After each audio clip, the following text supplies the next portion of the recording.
scene for you a second because there might be a bit of a disaster. My phone camera is balanced very precariously on top of a plastic castle, which could topple at any moment. I've set it up very carefully, but you never know. Also, before we start, I just want to show you this beautiful double daffodil that was growing in our garden, and it's absolutely pure white. Isn't it gorgeous? We are journeying together through the Jesus Storybook Bible by Sally Lloyd-Jones. This is aimed at children, but for all of our congregation to enjoy together. Please listen as a family if you have young kids in the house, and feel free to discuss it afterwards. This week it's called God to the Rescue. Joseph and his brothers grew old and died, but their children's children stayed on in Egypt, where they became a very large family. Later on, a new king began to rule, but this Pharaoh didn't remember Joseph, and he didn't like God's people. He made them into slaves and beat them to make them work harder and harder. God's people cried out to God to rescue them, and God heard them. He remembered his promise to Abraham that he would look after his people. He would find a way to set them free. One day, Moses was looking after sheep when something caught his eye.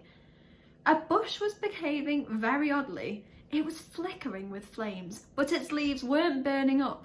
He took a closer look. "Moses!" boomed a big voice. Moses leapt back. The bush was talking to him. "I've heard my people's cries," God said. "I have seen their tears, so I have come down to rescue them.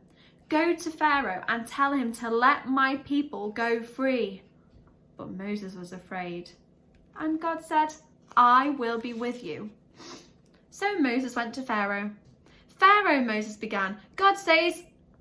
"God?" said Pharaoh. "Never heard of him." Moses kept going. "God says, let his people go free." "Why should I?" Pharaoh said. "Don't want to, won't." So he didn't. So God gave Pharaoh 10 warnings called plagues. First, God turned the river Nile into blood. No one could drink the water, but still Pharaoh would not let the people go. So God made frogs come hopping and leaping and jumping. In your bed frogs, in your hair frogs, in your soup frogs, all over, everywhere frogs. "Make them go away," Pharaoh screamed. "Then your people can go." So God took the frogs away, but Pharaoh changed his mind. "You can't go," he said. Then God sent zillions of gnats, but still Pharaoh said, "No." So then God sent swarms of flies, flies buzzing in your eyes, flies. And after that, sickness and horrible boils and huge hailstones and a storm of locusts, and then darkness when it should have been day, until it seemed that the whole world, creation and everything, was coming undone, falling back into darkness and emptiness and nothingness. But each time Pharaoh said, "Make it stop and then I'll let them go." And each time when God made it stop, Pharaoh changed his mind and said, "Actually, no, you can't go." Finally, Moses warned Pharaoh, "Obey God or he will have to send the worst thing of all." Pharaoh just laughed. So God said, "The oldest boy in each family of Egypt must die, but my people will be safe." God told his people to take their best lamb and kill it and put some of its blood on their front doors. "When God passes over your houses," Moses explained, "God will see the blood and know that the lamb died instead of you." That night, it was just as God had said.